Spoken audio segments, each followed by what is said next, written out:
We've got a White House press secretary. Now, this is the new guy. You know, they got rid of the Carney. Now they've got an Earnest guy. This guy is Josh Earnest, and he's telling it straight. He says we're not going to wait and we're not going to just sit around and wait for Congress to write the laws. That's right. Nobody's ever accused Obama of sitting around and waiting for the laws to be written. They're just going to do whatever they wish. And, you know, we've got a lot of examples of congressional scofflaws here. I've got a whole little clip here of a bunch of these things. We've got Nancy Pelosi scoffing at the idea that the House GOP would file a lawsuit. She says, not only have we not passed an immigration bill, they have used the president's action to protect some vulnerable parties as a basis to sue the president. Well, the question is, you know, would Obama really obey a new law on immigration? I mean, would Homeland Security obey the laws? Would the illegal aliens obey the laws? I mean, do we really need to worry about immigration reform? I think we're just beyond that, right? We just do whatever the president wishes to do, or whatever Homeland Security wants to see our country become. They're going to make it happen that way, whether it's legal or not. And as Boehner said, he said, this isn't about impeachment. It's about faithfully executing the laws of our country. Well, you know, I'd like to see Boehner faithfully execute the laws of this country and impeach this guy. How many times does he have to break the law blatantly in our face, declare that he's not going to wait for laws to be passed, he's just going to do whatever he wants? How long does that have to go on? You know, we've got some more information coming out about the IRS. We've got IRS officials, we now learn, were thinking about doing an audit of a GOP senator. That would be Chuck Grassley. And what happened was these emails, supposedly, she claims, the lady who lost all of her emails, according to her, she claims that somehow she got Chuck Grassley's emails. You know, how do you figure that? And somehow they just got rerouted to her, and she just happened to notice that he was doing something that she thought she could audit him for, you know? Come on. We've talked about this many times. Even if I did a special report talking about what are the probabilities of her disk drive going out. You know, even if you say that it's a normal disk drive where you got a mean time between failure of 5 years, what are the probabilities of her disk drive going out and 6 other people's going out at the same time that all have emails that people need for a fraud investigation, for criminal action? What's the chances of that happening? And then, of course, there were people who said that their disk drives were actually RAID arrays that have a mean time between failure of 500 years. You know, there's not a chance. And not only that, but we know that's giving them the benefit of the doubt, saying that they're telling us the truth, that it's stored only on their disk drives. They're not stored on their disk drives. We've got tweets now from the company that says that it did the IRS backups. And, of course, they were required by law to back their data up. They weren't just keeping it on their hard drives. Even if they were, there's not a chance. Even if you take the chances of 7 of these things going out at once is like 1 in 78,000. It's not a chance that that's the truth. But that's not what's happening. They were being backed up by another company.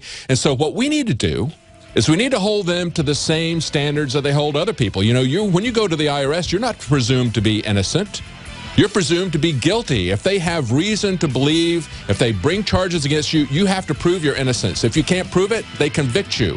That's what the House needs to do. Apply those same terms to them, make them self-incriminate like they do taxpayers.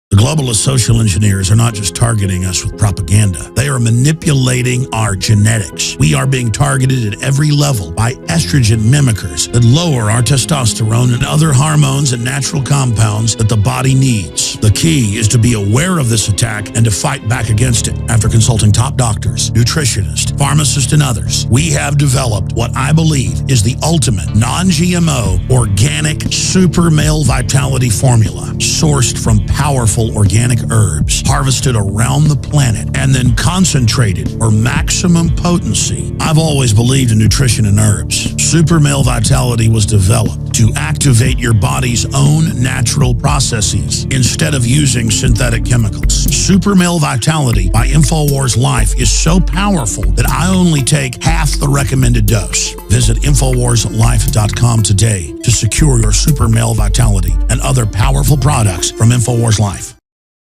We need people to wake up. That's exactly what we were saying yesterday when we talked to Cheryl Chumley about her book, Police State USA, available at InfoWarsStore.com.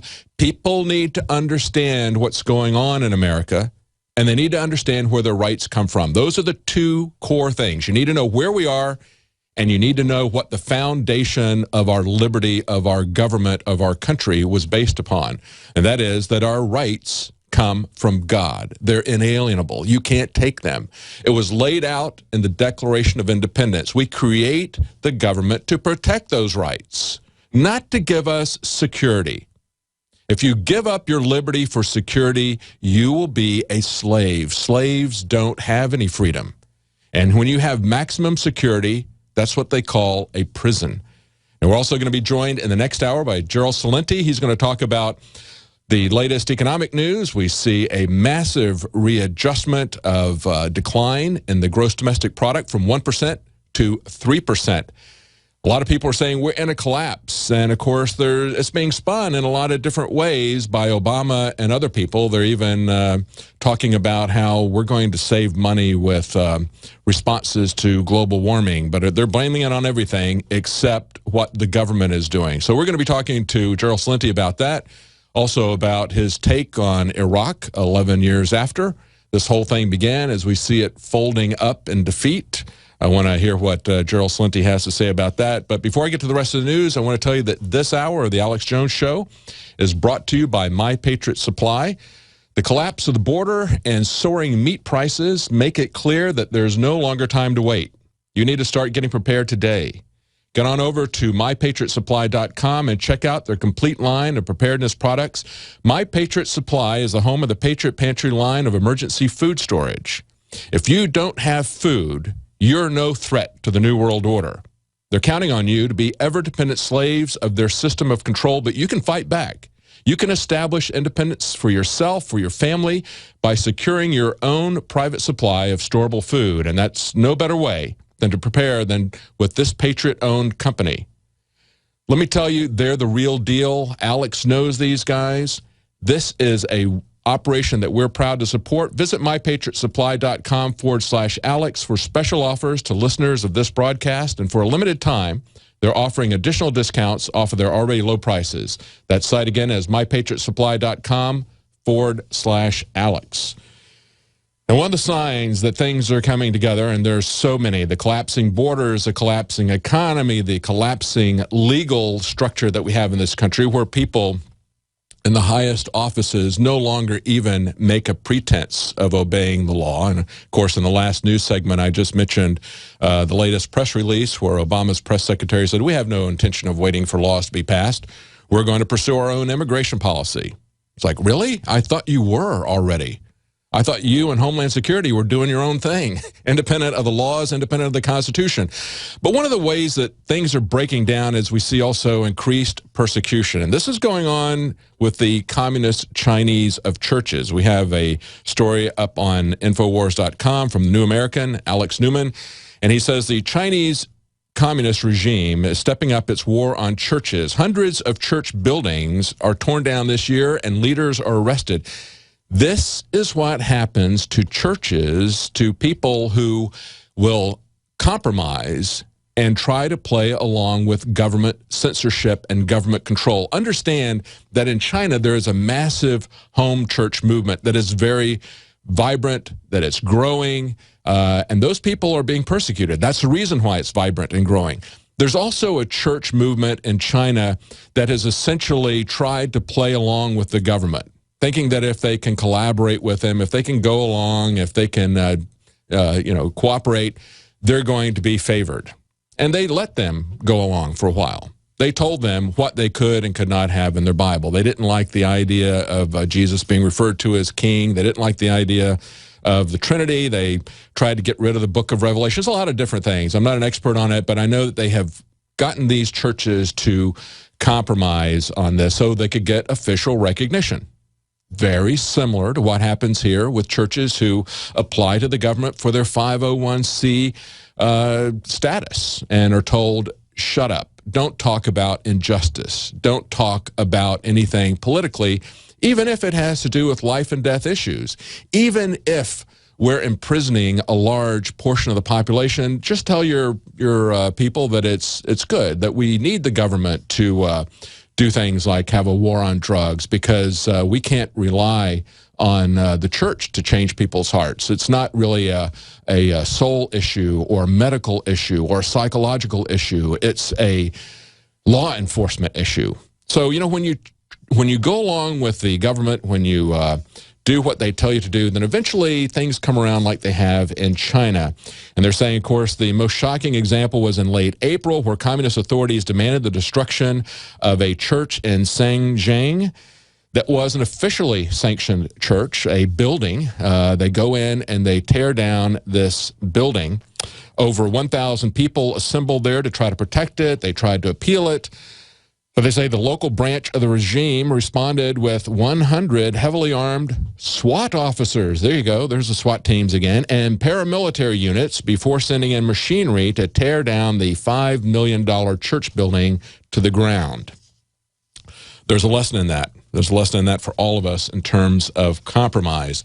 Now, I want to go over some of the Supreme Court decisions because they're coming at us fast and furious in these last few days. The Supreme Court is released a couple of decisions yesterday. One of them was a key decision about not being allowed to seize people's telephones without a search warrant. And that leaves, I think, the NSA, the CIA, these fusion centers, Homeland Security, all these police departments, that leaves them in a kind of weird position, doesn't it? Because they're doing dragnet surveillance of everybody without a search warrant. So where's this going to go? Well, that's a very interesting court decision, and I think that's going to put a foot in the door for a lot of people who want to try to get back our privacy. And I expect to see that happen. That was a unanimous decision. They had another unanimous decision today, but this is one that wasn't unanimous. This is where the U.S. Supreme Court strikes down Massachusetts abortion buffer zone law. They had put up a law that put a buffer zone around abortion clinics where protesters could not go. You know, free speech zones, free speech areas. We saw that at the Bundy Ranch in Bunkerville, you know, where they put up a little plastic fence around an area out in the middle of nowhere. I mean, it literally was in the middle of nowhere. And then printed up an official sign and said, free speech area. Somebody put up a handwritten sign next to that and said, the First Amendment is not an area. And we've seen that happen not just at Bunkerville. We've seen that happen at the last couple of presidential conventions, both Republican and Democrat. And we've covered that, how they put protesters far away from the convention center, literally put them in cages. There's a picture of that plastic fence and the sign, First Amendment area. Yeah, the First Amendment is not an area. And so it's good that the Supreme Court said that as well. We need to fight for our rights. And, you know, the people who want to take away your First Amendment rights, want to take away your Second Amendment, your Fourth Amendment, your due process rights, they want to take everything. They're not going to be satisfied with any of this stuff. And free speech is where we really wake people up. Now, they also came back with a unanimous decision saying that Obama violated the Constitution with his recess appointments. Kurt Nimmo has an article up that I think has got the best background and analysis of this of anybody else. We've got that on Infowars.com. He points out, Kurt Nimmo points out, that Obama made 32 recess appointments, and in comparison, Ronald Reagan did 232, and Bill Clinton and George Bush did more than 100 each. So it really is about attempting to restore a constitutional balance to the executive branch. What Republicans had done to try to stop Obama from just appointing whatever judges he wanted to without any Senate oversight, which is the way the Constitution is set up. What they had done was to set up pro forma sessions, according to Kurt's article, to prevent Obama from making recess appointments and circumventing the Congress. And in response then, of course, Harry Reid and the Democrats changed the rules. They're all about changing the rules, getting rid of the rules in the Senate to have filibusters, which was a good thing. It's a good thing to take your time to think about this and to have some control over the discussion. But they want to just rush everything through without any discussion. They want Obama to appoint, make all these appointments to the, in this case, it was a National Labor Board. And this was a 9-0 decision again today. And what they said was the Congress The Senate is in session when the Senate says that it's in session. So they basically struck that down, and Kurt Nemo's analysis is exactly right. This is one area where Obama hadn't been able to do quite as many in the past. I think it's not because he didn't want to or didn't have the desire to go around the Constitution, but I think it's just because of that tactic that the Republicans had come up with to stop that. But now that tactic has been shut down, but the Supreme Court has said, no, you have to, we're going to balance that power a little bit. Now, there's some other things happening that I think really shine where the real risk is coming to us from these technological advances. There's a DC cab drivers are choking the streets in protest of Uber. The government is all about control nodes, and transportation is a major control node. And we should keep that in mind when we're looking at this dispute that's going on all over the world now between taxi cab companies and Uber. You know, a lot of people who are free market, who are libertarian, reflexively kind of take the side of somebody who is trying to break into the business of being a taxi driver, mainly because for the longest time we've seen jitney cab services that were servicing minority areas, going into areas where regular taxi cab companies would not go.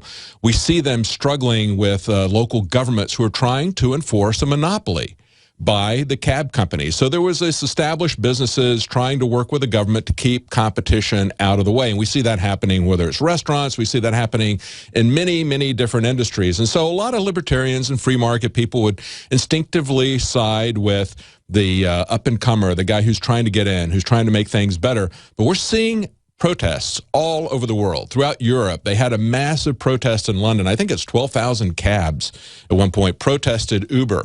We see now this happened just yesterday in the District of Columbia in Washington. Says cab drivers choke the streets to protest rideshare companies. I guess the question, since I've been to Washington many times, is how do you know when they're choking the streets as a protest and when it's just typical Washington, D.C. traffic? I mean, that place is impossible to get through.